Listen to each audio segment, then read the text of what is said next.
Wozolo.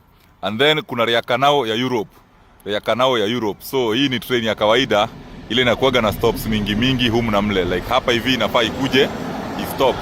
So this is not a high speed train.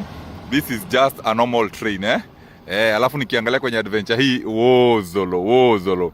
Kuna train nyingine ya mzigo. So one thing that you should note is that huku Sweden trains zina keep left, but in other countries woza in other countries unapataga train zina keep right. So this is a cargo train na ni ndefu mno, makelele kama yote humu na mle. Of course ni electric one.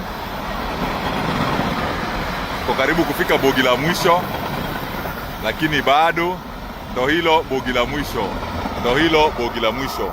So one thing I've noted is that huku Sweden trains zina keep left. In other countries mali kama Italy na France kwenye nimetembeaga unapataga train zina keep right. Otherwise wozolo. But zinakuwaga mchanganyiko. Kuna countries zingine ile nyingine ndo inaondoka kwa station sahi. So the difference between hii train ya kawaida ni kwamba hii inakuwaga inasimama like every station. But the high speed trains nilo unapataga maybe inaenda like city to city. Unapata maybe ikitoka mahali kama let's say Gothenburg itasimamia mahali kama Stockholm. Ikitoka Stockholm maybe itaenda kusimamia city nyingine, maybe hata jirani, maybe inaweza kuwa inaenda Malmö Sweden ama mahali kwingine kule Sambladia.